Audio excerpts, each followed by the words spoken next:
The silence in the dining room didn't just fall, it crashed. It tasted like ash and burnt butter. Across the table, the Duke of Westford slowly lowered his wine glass, leaving a smear of grease on the cut crystal. He had insulted her father, humiliated her sister, and ruined the roast. Clara's knuckles were white around the handle of her cheap iron fork. She didn't want to be a hero. She just wanted him to leave. So, she opened her mouth and ruined her life. The rain had been falling since Tuesday, a relentless drumming sheet of gray that smelled of crushed worms and damp soot. It seeped through the porous brick of the Hensley estate, making the wallpaper in the drawing room peel at the corners and leaving a permanent cold dampness in the floorboards. Clara sat near the hearth, though the fire was a meager thing. Wood was expensive this month. She was rubbing a faint ink stain on the pad of her left thumb, the rough wool of her third-season gown scratching uncomfortably against her collarbone. The house was suffused with the heavy, greasy scent of roasting mutton and boiled cabbage. It was an honest smell, but a poor one, and her mother, Beatrice, had been frantically burning dried lavender for an hour to mask it. They were expecting Baron Hemlock. He was 60, gout-ridden, and possessed a decent income, making him, in Beatrice's eyes, a prime candidate for Clara's younger sister, Lydia. The entire household was vibrating with a frantic, pathetic sort of energy. Then came the knock. It was not the polite, rhythmic tapping of a minor baron's footman. It was a heavy, dull thud that rattled the latch and made the floorboards vibrate. Alexander Hensley, Clara's father, jumped so violently he spilled his sherry. "Good God, they're early! Lydia! Your posture! Clara, hide those hands!" Clara shoved her hands into the folds of her skirt. She watched as their lone footman, a farm boy named Thomas, whose livery was 2 inches too short in the wrists, shuffled to the heavy oak door and pulled it open. The wind howled into the hall, blowing out the candles in the sconces and bringing with it the sharp, metallic smell of a severe storm. A man stood in the doorway. He was not Baron Hemlock. He was entirely too tall for the low entryway, forcing him to duck his head as he stepped out of the driving rain. He wore a heavy riding coat, currently plastered to his broad shoulders and dripping a puddle of muddy water onto Beatrice's prized Persian rug. He did not remove his hat immediately. He merely stood there, breathing heavily, bringing the cold violence of the storm into their stuffy, lavender-choked parlor. "My carriage," the man said. His voice was a low, resonant baritone that scraped against the quiet of the room like iron on stone. "It has lost a wheel in the ditch a mile down your abominable road. I require shelter, a fire, and someone to send for my men in the village." He finally pulled off his hat, revealing dark hair plastered to a sharp, aristocratic skull. His eyes were a pale, striking gray, and they swept over the Hensley family with the detached, mildly annoyed assessment of a man looking at a collection of dull furniture. Alexander Hensley had been frozen, but suddenly the color drained entirely from his face. His knees actually buckled a fraction of an inch. "Your Grace," Alexander breathed, the words tumbling out in a high, reedy pitch that made Clara's stomach twist with second-hand embarrassment. "My Lord Duke, good heavens, please, come in. Thomas, take his Grace's coat. You clumsy fool, take the coat." Felix Pendleton, the Duke of Westford. Clara knew the name, of course. He owned half the county, though he hadn't set foot in it for 5 years. He was a creature of London, of Parliament, of vast, untouchable wealth. And here he was, dripping river mud onto their floor, smelling of wet horse, damp wool, and cold rain. The Duke allowed Thomas to peel the heavy, sodden coat from his shoulders. He did not look at the servant. He did not look at Alexander. He looked at the fire. "I apologize for the intrusion," the Duke said, though the tone held absolutely no contrition. It was a statement of fact. He was a duke. His presence was an honor, even if he was tracking filth into their home. "The roads are a disgrace." "They are, Your Grace, a complete disgrace." Alexander scrambled forward, practically vibrating with a mix of terror and sudden blinding ambition. Baron Hemlock was forgotten. A duke was in his parlor. "I have written to the magistrate myself. Please, come to the fire. My wife, Mrs. Hensley. My daughters, Lydia and Clara. We were just about to sit for dinner. You must join us. It is humble fare, but—" "I have no desire to impose," the Duke interrupted, finally turning his gray eyes onto Alexander. The look was flat, exhausted. "I only require a chair until my carriage is righted." "Nonsense! Absolute nonsense! We insist." Signor Art. Clara watched her father bow. The angle of his spine was sickeningly deep. She felt a hot prickle of shame flush her cheeks. She looked at the Duke. He was shivering slightly, a tremor in his jaw he was trying to hide, but his chin was tilted upward. He looked around the room, taking in the peeling wallpaper, the darned cushions, the cheap sherry. He looked tired. But more than that, he looked bored.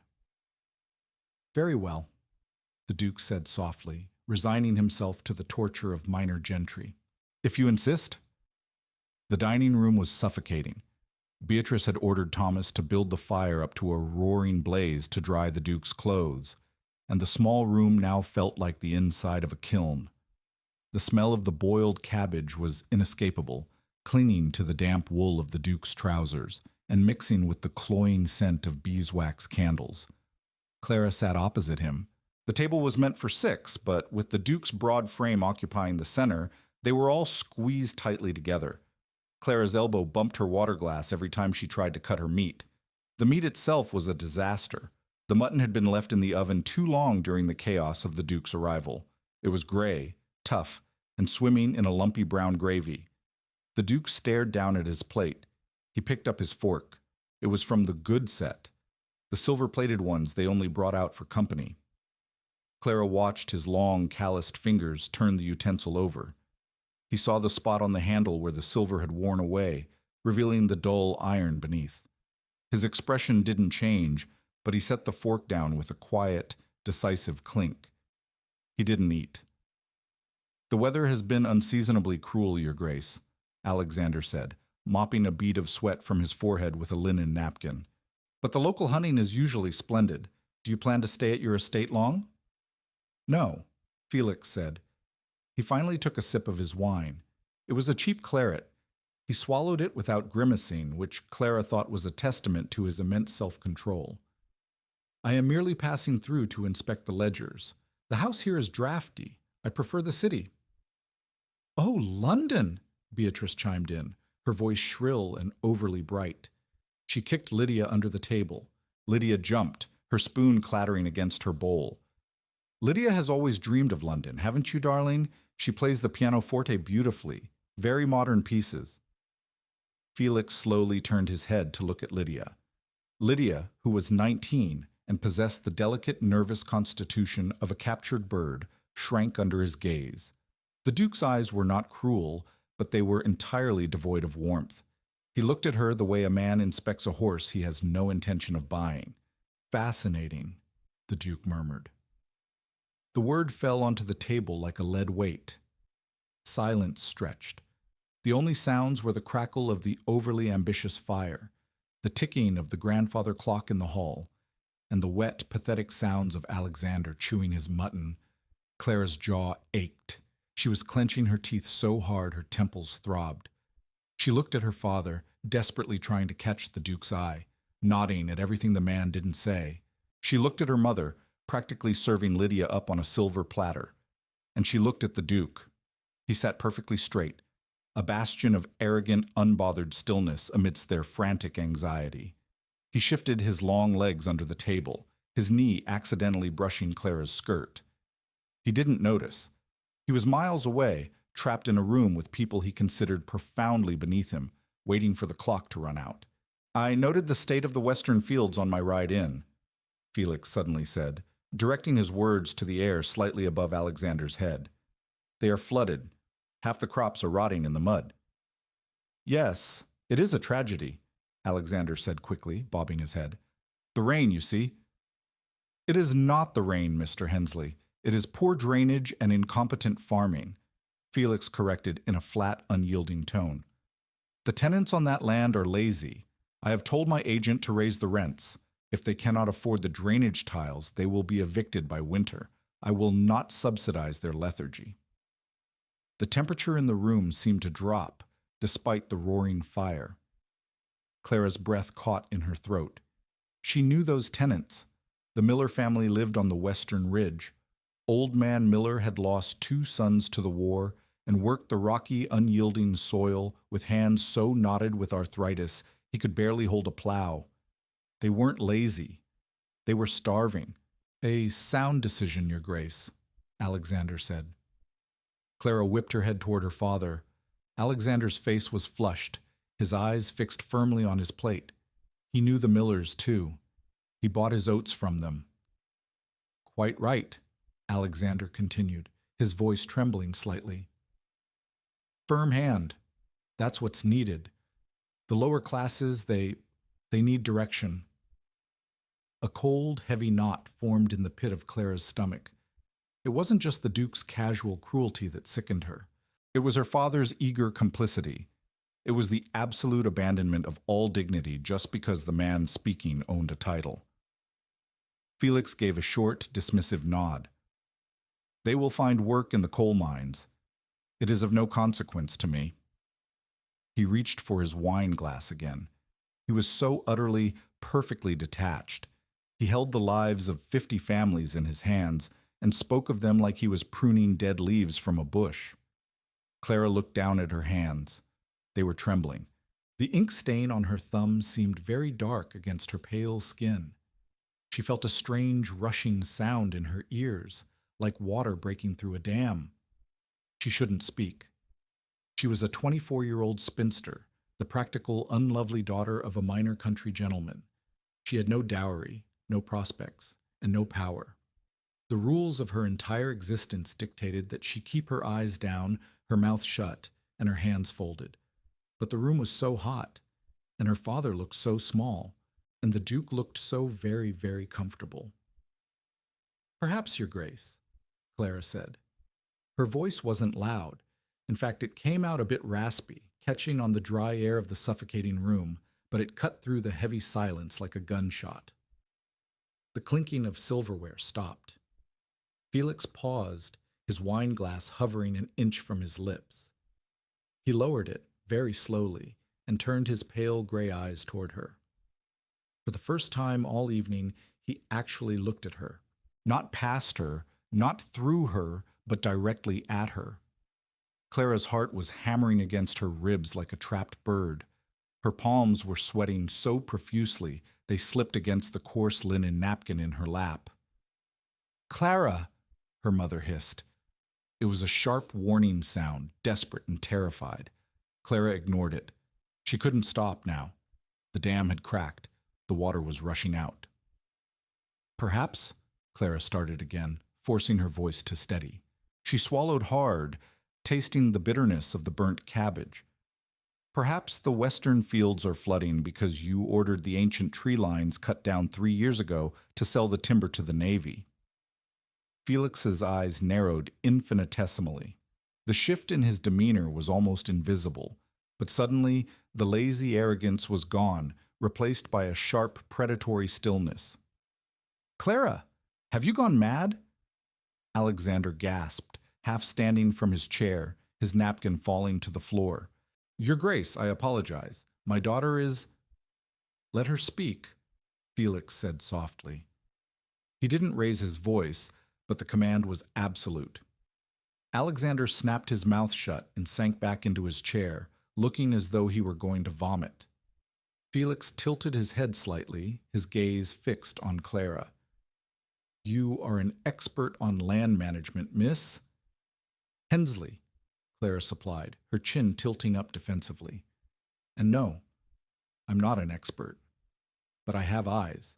I also know that John Miller, who works that land, lost his boys at Waterloo and has been trying to clear the mud from your drainage ditches with a broken shovel because your agent refuses to allocate funds for proper tools." She was speaking too fast. She could feel the heat rising in her neck, a splotchy, ugly red flush that always betrayed her when she was emotional. She felt entirely unheroic. She felt slightly nauseous. The tenants are not lazy, Your Grace. Clara pushed on, her fingers curling into tight fists under the table, her fingernails digging into her palms. They are bleeding into soil that you own, but haven't the decency to look at more than once half a decade. To evict them before winter is not a firm hand. She looked at her father, then back to the Duke. It is cowardice. The word hung in the air, heavy and lethal. Cowardice. Lydia let out a small, terrified whimper and covered her mouth with her hands. Beatrice looked as though she might actually faint, her face draining of all color, leaving only the stark circles of her rouge. Felix Pendleton did not shout. He did not slam his fist on the table. He simply stared at her. The silence stretched so taut Clara thought it might physically snap and take off her head. She could hear the rain lashing against the window pane, a violent, chaotic sound that perfectly matched the racing of her pulse. The Duke's expression was unreadable. The gray of his eyes seemed to darken, taking on the color of wet slate. He looked at her frayed collar, the flush on her neck, the defiant, terrified set of her jaw. He looked at her like he had never seen a human being before, or perhaps like he had just discovered a new, highly dangerous species of insect on his dinner plate. Cowardice, Felix repeated, rolling the word around in his mouth as if tasting a foreign spice. His baritone was dangerously quiet. Yes, Clara whispered, because she suddenly didn't have enough air in her lungs to speak any louder. You dare, he said, his voice dropping another octave, to speak to me of cowardice, sitting in a house that smells of desperation, eating meat you cannot afford, while your father practically breaks his own spine trying to lick the mud from my boots? The cruelty of his words was casual, but deeply precise. It was a scalpel cutting straight to the bone of her family's shame. Clara flinched. The insult to her father, true as it was, stung fiercely. Tears pricked the corners of her eyes, not from sadness, but from a hot, blinding rage. We may be desperate, Your Grace, Clara said, her voice shaking violently now. She pushed her chair back, the wood scraping harshly against the floorboards. She stood up. Her legs felt like water, but she forced herself to stand tall. We may be poor, and my father may be foolish enough to think your title makes you a good man. She looked down at him, this vast, imposing, arrogant man occupying her cramped world. But at least we know the names of the people we are failing, she finished quietly. She didn't wait for his response. She didn't look at her mother's horrified face or her father's weeping eyes. Clara turned on her heel, her skirts catching slightly on the edge of the table, and walked out of the dining room. She walked down the drafty hallway, her footsteps echoing in the quiet house. She didn't stop until she reached the kitchen, where she leaned heavily against the cold stone sink, pressing her palms to her burning cheeks, trying to drag air into her lungs while the storm raged on outside. The kitchen was freezing. The hearth fire had been allowed to die down to conserve coal, leaving the large, stone-flagged room smelling of congealing mutton fat, raw onions, and lye soap. Clara gripped the edge of the soapstone sink, her knuckles a bruised, mottled white. Her chest heaved. The adrenaline was leaving her blood, leaving behind a cold, nauseating tremor that started in her calves and violently shook her shoulders. She had doomed them. The realization tasted like copper at the back of her throat. Her father relied on the Duke's agent for leniency regarding their own borders. They needed the Duke's goodwill just to maintain the illusion of their fragile gentility, and she had called him a coward to his face, over a tenant farmer. She turned the iron tap. Cold, rust-tinged water sputtered out. She splashed it onto her face, the icy shock doing nothing to quell the burning flush on her cheeks. She grabbed a rough hemp towel, pressing it to her eyes, dragging in a shuddering breath. You left your napkin on the floor. Clara dropped the towel. She spun around, her wet skirt slapping heavily against the stone counter. Felix Pendleton stood in the doorway, separating the scullery from the main hall. The dim light from the single tallow candle cast long, harsh shadows across the sharp angles of his face. He looked out of place, an expensive, tailored predator trapped in a room meant for peeling potatoes and scrubbing pots. He was holding her cheap, coarse linen napkin between his index and middle finger, holding it away from his body as if it were contaminated. Clara pressed her spine against the sink. "You shouldn't be in here, Your Grace. The kitchen is not for guests." "I am not a guest," Felix replied quietly. He stepped onto the flagstones. His leather boots made a slow, deliberate sound, lacking the hurried panic of everyone else in this house. "I am a hostage to a broken axle, and you, Miss Hensley, are poorly trained in the art of a tactical retreat." He dropped the napkin onto the scarred wooden work table. Clara crossed her arms over her chest, trying to hide the violent trembling in her hands. "I wasn't retreating. I was finished eating." "You were fleeing the consequences of your own temper." Felix stopped a few feet from her. Up close, the sheer size of him was suffocating. He smelled of rain, expensive wool, and something dark and sharp like crushed juniper berries. "It is a common failing among those who speak without thinking." "I thought about every word," Clara fired back, her voice tight. "For 5 years, while we watched this estate rot under your neglect, I thought about it." Felix's jaw tightened. The muscle ticked beneath his pale skin. He wasn't used to being challenged, and certainly not by a woman standing in a drafty kitchen wearing a dress 3 seasons out of fashion. "You know nothing of this estate," he said, the baritone dropping to a dangerous soft cadence. "You see a flooded field and a weeping old man, and you construct a tragedy. You do not see the ledgers. You do not see the debts left by my father, the failing crop yields across 3 counties, or the fact that keeping incompetent farmers on unyielding land is a slow, agonizing death for everyone involved. So you evict them quickly?" Clara laughed, a short, bitter sound that echoed off the stone walls. "How merciful of you. I suppose cutting down the windbreaks to line your pockets was also an act of charity?" Felix stepped closer. The air between them felt dense, crackling with a furious, ugly friction. "I sold the timber because the crown required ships, and I required capital to keep the village from going bankrupt entirely during the famine of 18. A famine you survived, I assume, by buying the grain I subsidized." Clara's mouth opened, but no sound came out. She hadn't known that. The village had never known that. He leaned down slightly, his gray eyes pinning her to the stone sink. "The world is not a morality play, Miss Hensley. It is mathematics. It is brutal, and it is exhausting. I do not have the luxury of weeping over a broken shovel when the roof of the entire county is caving in." "Then buy him a new shovel," Clara shouted, the words tearing out of her throat before she could stop them. "If you are so rich, if you are so powerful, why is it so hard to do one small, decent thing? You hide behind your ledgers because it is easier than looking John Miller in the eye and watching him starve." Felix stopped breathing. For a fraction of a second, the aristocratic mask slipped. Clara saw something raw and violent flash in his eyes, a deep, unnameable exhaustion that bordered on agony. He looked for one terrifying moment like a man who was drowning and hated the water. He straightened up abruptly, his expression snapping back into a cold, impenetrable shield. "My carriage," he said, his voice flat, stripped of all emotion. "I hear it pulling into your drive." Clara listened. Over the howling wind, she could hear the crunch of heavy wooden wheels and the snorting of horses on the gravel. Felix turned his back to her. He did not look back as he walked toward the door. "Tell your father the dinner was unforgettable." The next 4 days were an exercise in slow, agonizing torture. The rain finally stopped, leaving behind a thick, suffocating humidity that made the mud steam under the pale autumn sun.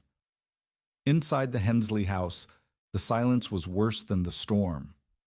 Alexander Hensley had taken to his study, locking the door and drinking his way through their meager supply of brandy. Beatrice wept in the parlor, clutching a damp handkerchief and mourning the loss of Baron Hemlock, who had sent a polite, terse note canceling his visit after hearing rumors of the Duke's disastrous drop-in. Clara bore the brunt of it. She walked through the house with her head down, scrubbing floors that didn't need scrubbing, kneading bread dough until her knuckles bled, desperate to drown out the sound of her own guilt. She had ruined them. The eviction notices would come. The Duke's agent, Mr. Garvey, would raise their own boundaries, tax their access roads, and squeeze her father until he cracked. On the fifth morning, Clara couldn't bear the suffocating air of the house any longer. She pulled on her oldest pair of boots. The leather cracked and stiff with dried mud, wrapped a faded woolen shawl over her head, and set out toward the western ridge. The walk was miserable. The road was a thick slurry of brown muck that sucked at the soles of her boots with a wet, smacking sound. The air smelled of rotting vegetation and stagnant water. She reached the Miller farm by mid-morning. It was a bleak sight. The small, thatched roof cottage sagged to one side, the whitewash peeling away to reveal rotting wattle and daub. Beyond the cottage, the fields were a swamp. Puddles of stagnant water reflected the gray sky, drowning the meager stalks of winter wheat. John Miller was in the ditch. He was a small, wire-thin man with a back permanently bowed from decades of labor. He was using a rusted bucket to scoop gray, foul-smelling mud out of the blocked drainage trench, tossing it onto the bank with a wet slap. His hands, wrapped in dirty rags, were trembling.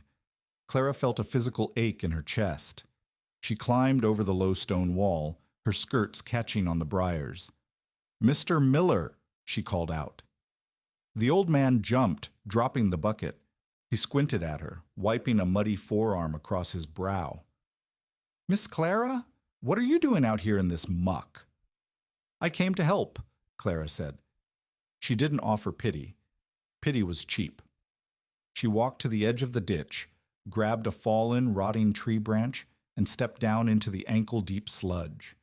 The cold water immediately seeped through the cracks in her boots. "Now, miss, you can't be doing that," Miller protested, looking horrified. "You'll ruin your gown. It ain't fit work for a lady." "It isn't fit work for anyone," Clara said grimly, using the branch to pry a heavy, mud-caked stone out of the trench. Has Mr. Garvey been by? With any papers?" Miller shook his head, looking down at his rags. "Not yet, but he will. The rent's due Tuesday." "I ain't got it, Miss Clara. The mud took it all." Clara closed her eyes, a wave of profound nausea rolling over her. She dug the branch harder into the mud. She worked for an hour in silence beside the old man, the repetitive, backbreaking labor the only thing keeping her mind from fracturing. Her shoulders screamed in protest. Her hands grew blistered and raw, and her dress was ruined up to the knees. Then the sound of hooves. Clara froze, her hands buried in the freezing mud. She looked up toward the ridge. A heavy draft horse was picking its way carefully down the rutted lane. Riding it was not the Duke, but Mr. Garvey, the estate agent. He was a sour-faced man with a permanent scowl and a ledger book tucked under his arm. Behind him rolled a heavy wooden cart pulled by 2 oxen. Miller dropped his bucket. He pulled off his battered cap, his hands shaking violently now. He looked like a man facing the gallows. Clara scrambled up the bank, her boots slipping on the wet clay. She planted herself between the old man and the approaching horse, her chin lifted, her chest heaving, prepared to scream at Garvey until her lungs gave out. Garvey pulled the horse to a halt. He looked at the flooded field, then at the sagging cottage, and finally at Clara, standing defensive and covered in filth. His lip curled in disgust. "Miss Hensley," Garvey sneered, "playing in the dirt? If you have an eviction notice, mister." "Garvey, you can hand it to me?" Clara said, her voice shaking but loud. "Mr. Miller is busy." Garvey stared at her for a long moment. Then he let out a harsh, irritated breath. He reached into his coat and pulled out a folded piece of heavy, cream-colored parchment. He didn't hand it to her. He held it up. "I have a direct order from London," Garvey said, his voice dripping with venomous resentment. "Arrived by express rider at midnight." He turned in his saddle and barked at the men driving the ox cart. "Unload it here, by the main ditch." Clara watched, utterly bewildered as the men pulled back the tarpaulin on the cart. Inside were stacks of curved, fired clay drainage tiles, hundreds of them, along with 3 brand-new iron-forged shovels, 2 pickaxes, and a sack of quicklime. "The Duke," Garvey spat the title as if it tasted foul, "has ordered the western ridge retiled, at the estate's expense. Miller, you are to supervise the laborers I will be sending tomorrow. Your rent is deferred until the harvest." John Miller made a sound, a choked, strangled gasp, and fell to his knees in the mud, weeping into his dirty hands. Clara stood frozen. She stared at the bright, clean iron of the new shovels. The metal gleamed coldly in the overcast light. She remembered the sharp juniper scent of the Duke in her kitchen. It is mathematics. It is brutal. Garvey looked down at her, his eyes narrowed. "His Grace also left a message for you, Miss Hensley?" Clara looked up, her heart suddenly hammering against her ribs. Garvey's scowl deepened. "He said to tell you that he expects you to mind your own damn ledgers from now on." He spurred his horse, turning roughly and riding back up the ridge, leaving the cart, the tools, and a weeping farmer in his wake.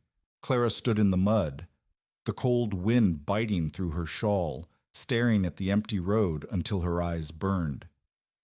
2 weeks passed. The mud dried into hard, cracked ridges.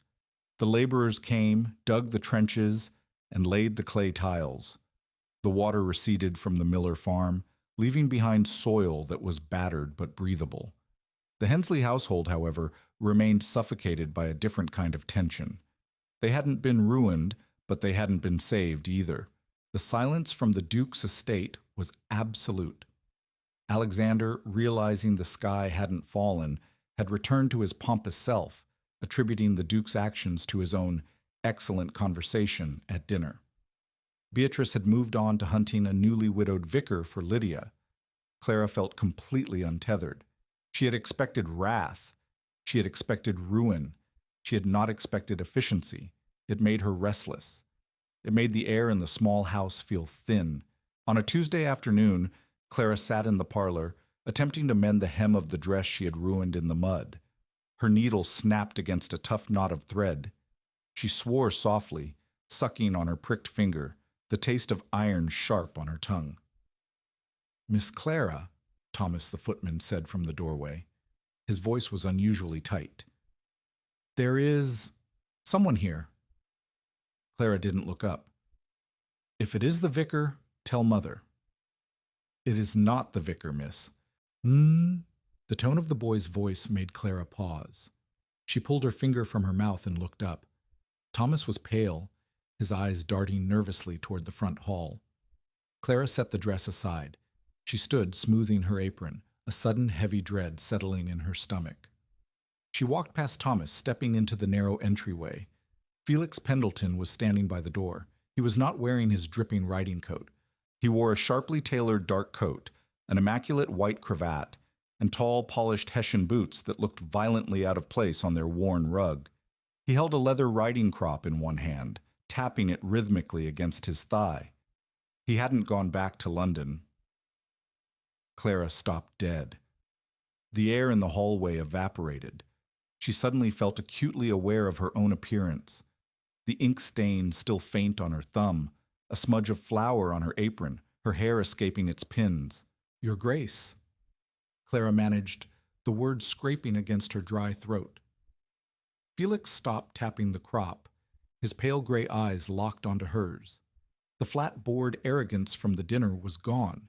Instead, there was a tight, coiled energy about him, a rigid tension in his jaw that made him look dangerous. "Where is your father?" he asked. His baritone was clipped, brisk. "He's at the magistrate's office," Clara said, taking a defensive half-step backward. "He will not return until evening." "Good." Felix didn't blink. "I have no desire to speak with him. I came to speak with you." Clara swallowed hard.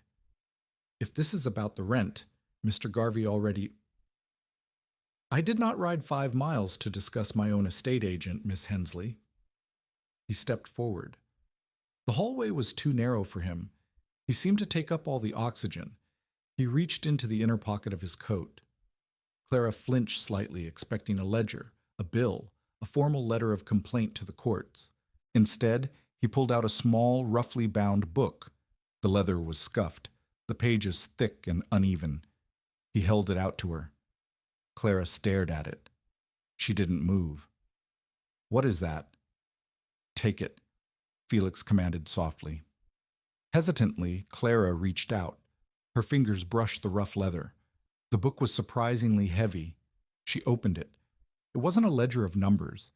It was filled with handwriting, sharp, aggressive slants of black ink. She read the first line on the open page: soil composition of the eastern marshland. High clay content. Unsuitable for deep-root crops.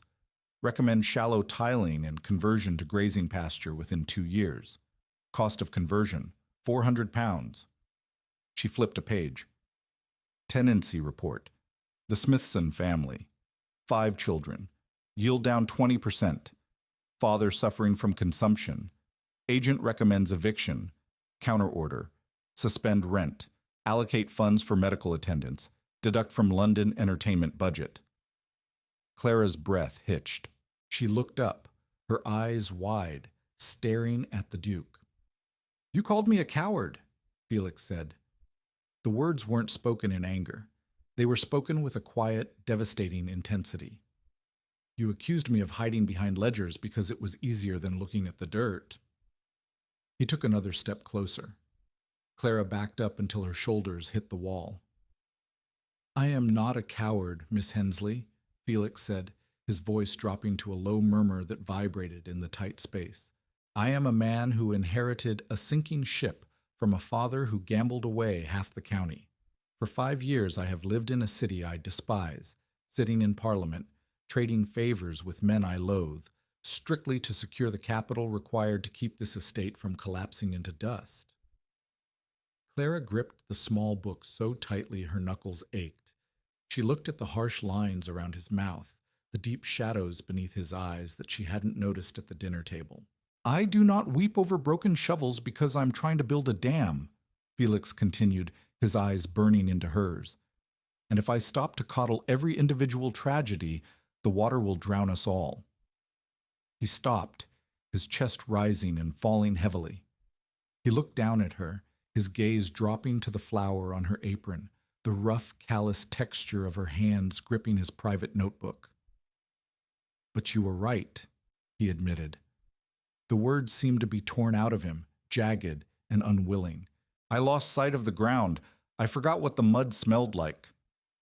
Clara couldn't speak.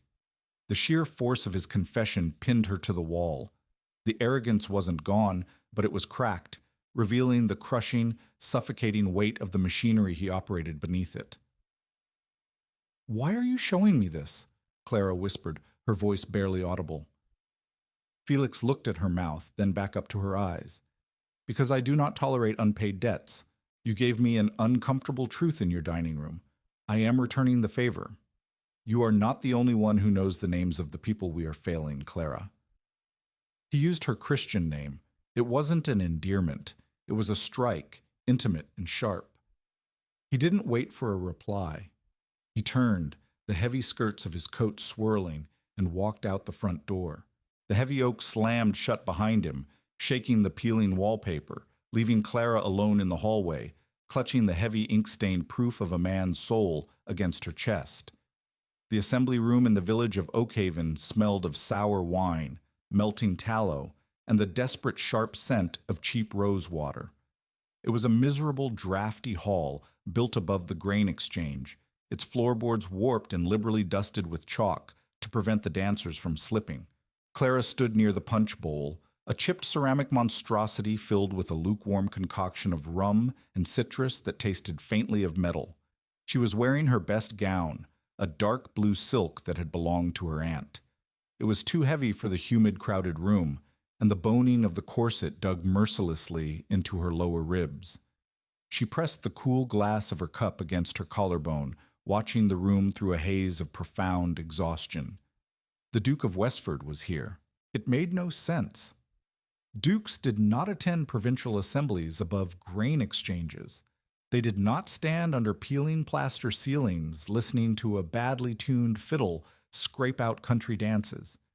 Yet there he was, standing near the hearth, a dark, immovable pillar amidst a swirling sea of frantic pastel-clad gentry.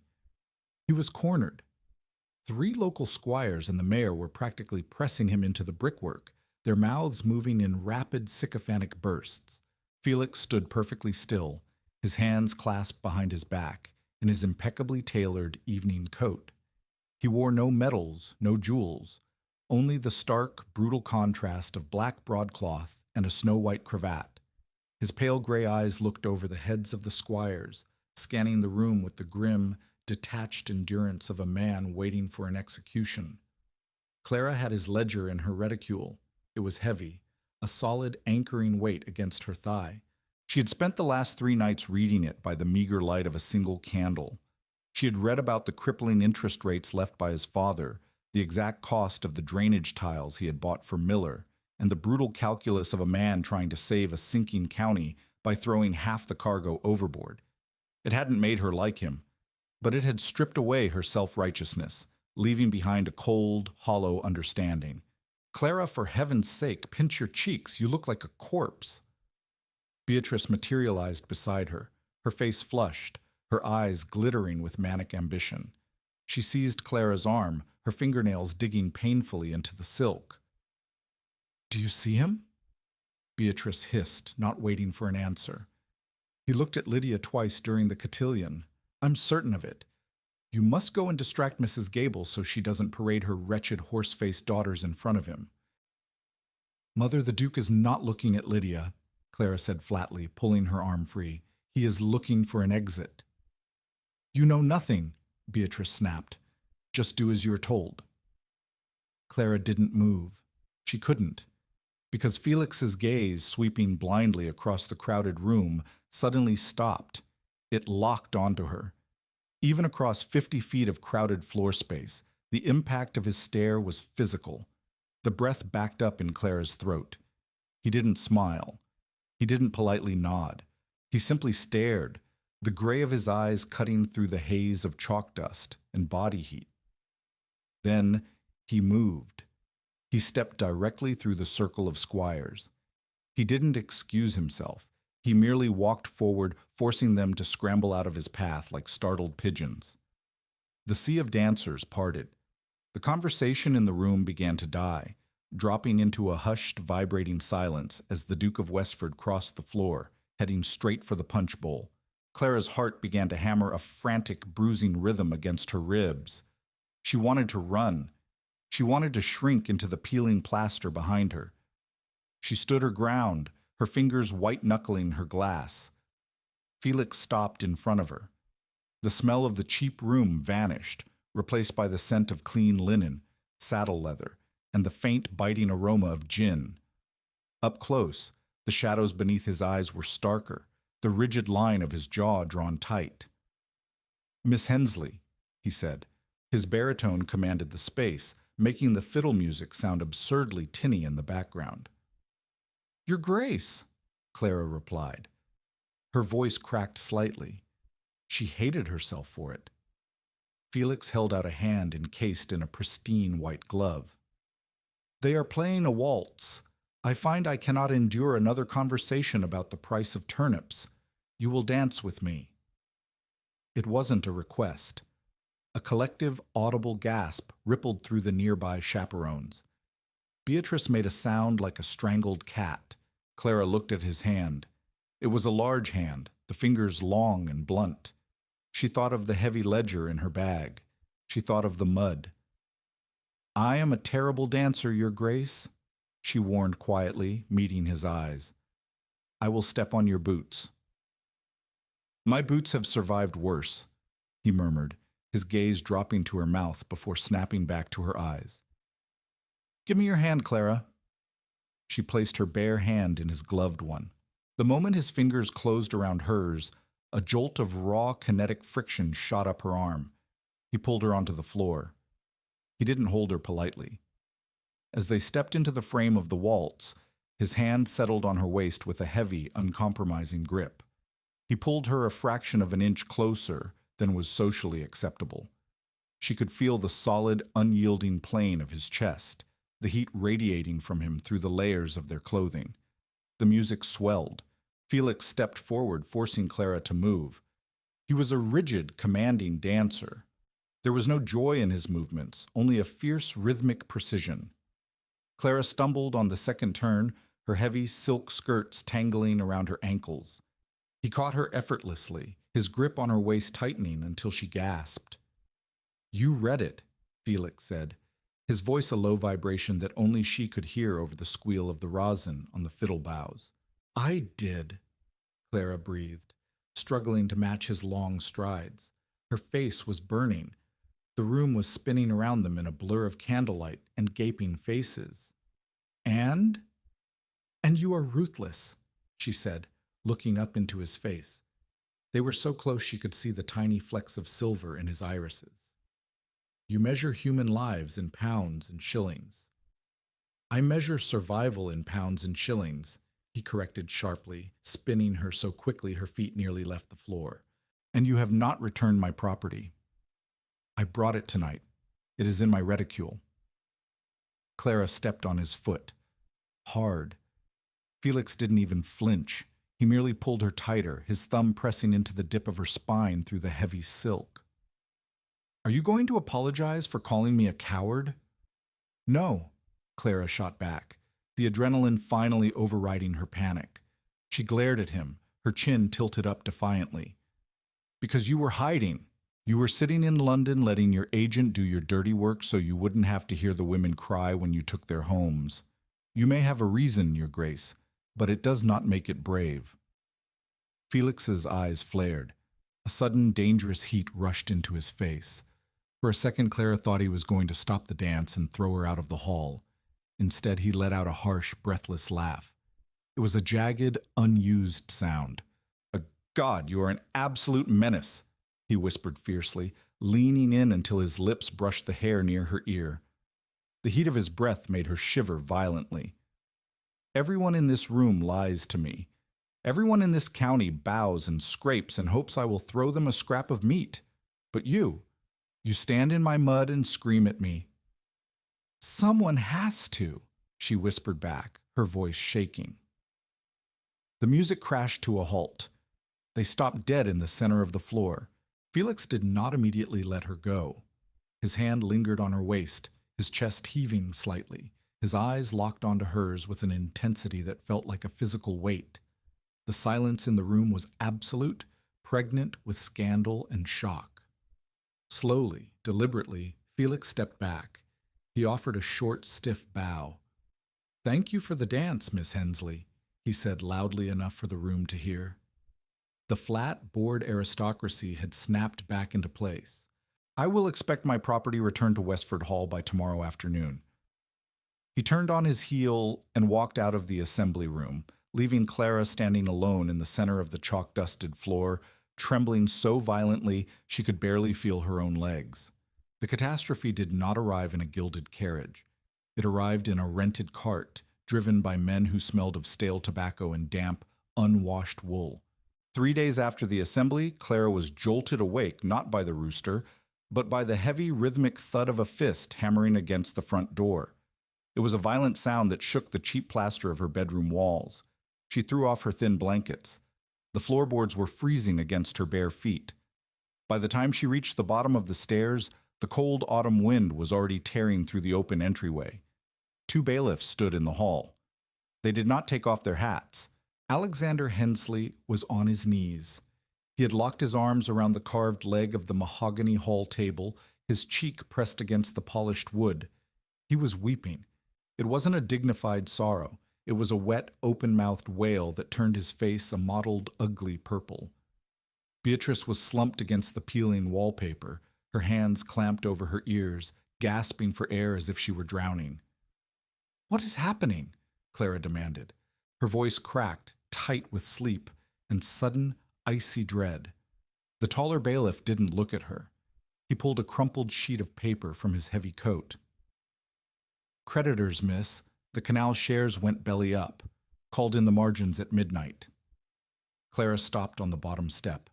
The air vanished from her lungs. Canal shares.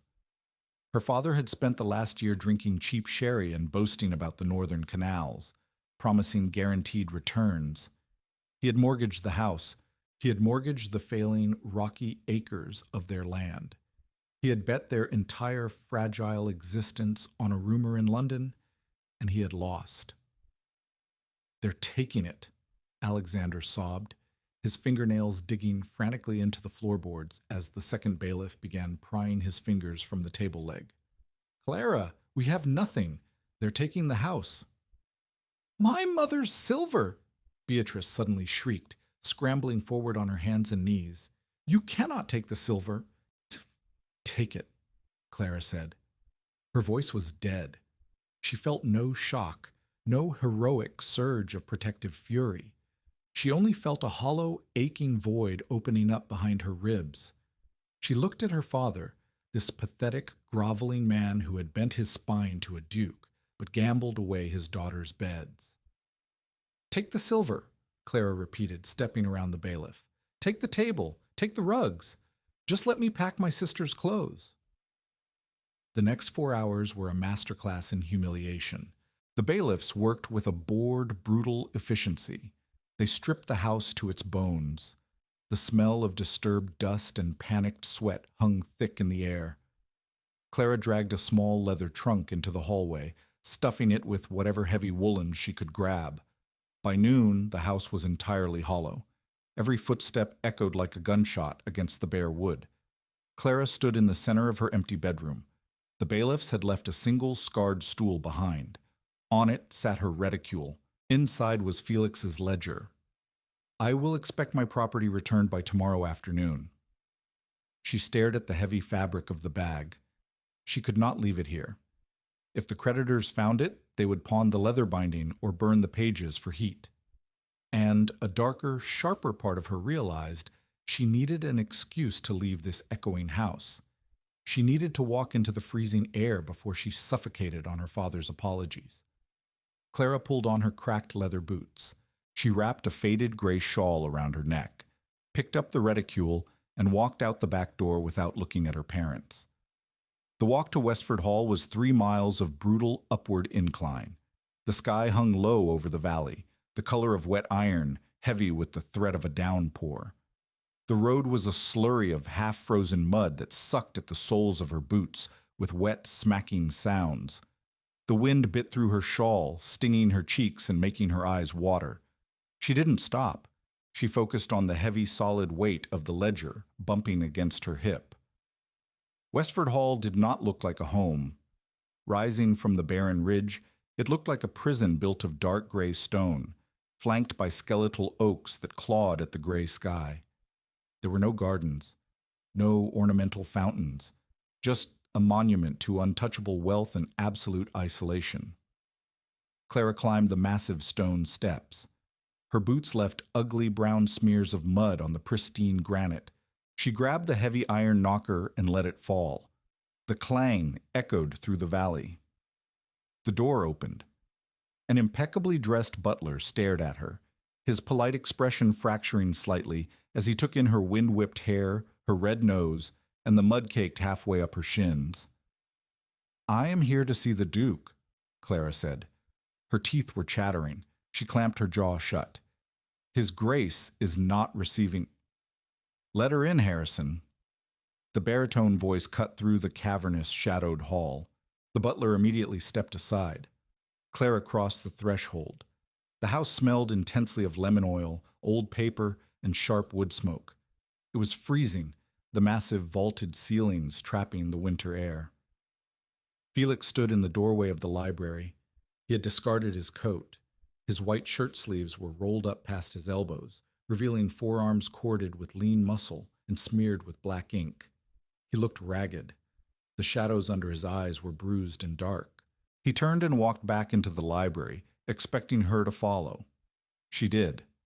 The library was a staggering room, lined with thousands of leather-bound spines. At the far end, a massive oak desk was buried under architectural maps, letters, and stacked ledgers. Clara walked straight to the desk. She opened her reticule, pulled out his notebook, and dropped it onto the wood. It landed with a heavy final thwack. "Your ledger, Your Grace," she said. Her voice rasped violently in her throat. Felix looked at the book. Then he looked at her. His pale gray eyes swept over her shivering frame, lingering on the ruined state of her boots. The muscle in his jaw jumped. "You walked here," he stated. It wasn't a question. "I did." "Why did you not take your carriage?" Clara let out a short, jagged sound. It was meant to be a laugh, but it tore in half. "We no longer have a carriage. We no longer have horses. We no longer have a dining room table." Felix went perfectly still. The brass pen he had been rolling between his fingers slipped and clattered against the desk. "Explain." "My father is bankrupt," Clara said. The words tasted like copper. She wrapped her arms around her own waist, digging her nails into her sides to stop the violent shivering. "Canal shares. The creditors arrived this morning. They took everything. We are leaving for Bath tomorrow to live on my aunt's charity." Felix stared at her. The silence in the massive room stretched so tight it felt like the air might snap. He moved around the desk. His strides were slow, deliberate. "Who holds the debt?" "Does it matter?" Clara snapped. The anger was finally burning through the numbness, hot and abrasive. "I can buy the debt," Felix said, his voice flat, completely serious. "I can clear it by nightfall. Harrison can ride to the magistrate." "No." Clara stepped backward, her muddy boots scraping harshly against the polished floorboards. "No, do not do that." "Clara, I will not be your charity case," she shouted. Tears of pure, hot humiliation finally spilled over her lower lashes. "I spent weeks screaming at you for ruining us, only to find out my own father did it first. I will not let you buy us just so you can balance some moral ledger in your head." "Do you think I give a damn about my moral ledger?" Felix roared. The sheer volume of his voice shook the glass in the window panes. He closed the distance between them in two massive, violent strides. He grabbed her upper arms. His grip was entirely ungentle, calloused, desperate, and bruisingly solid. He pulled her flush against his chest. Clara gasped, her hands flying up to press against the hard plane of his chest. He was breathing heavily, his heart hammering a frantic, furious rhythm against her palms. "Do you think I care about your father's absurd gambling?" Felix demanded, his voice dropping to a harsh, ragged whisper. He gave her a slight shake, his gray eyes entirely black with an emotion she had never seen in him. "I'm offering to buy the debt because I cannot stomach the thought of you sitting in a freezing, squalid room in Bath while I rot in this empty mausoleum." Clara stared at him. Her lips parted, but she had no air to speak. The smell of him, ink, bergamot, and frantic, desperate heat, short-circuited her brain. Felix closed his eyes.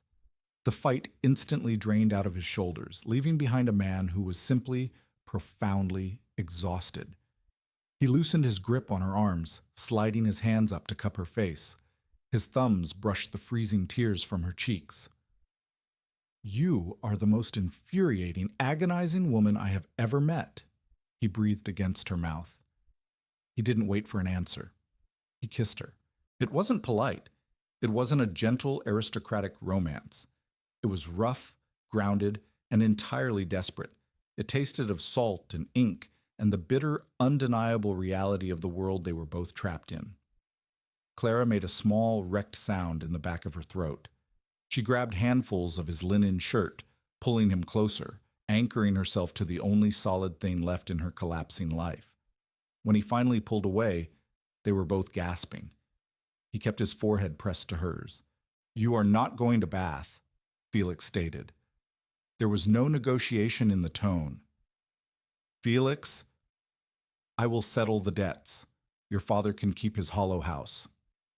Felix's hands tightened on her jaw. "But you are staying here.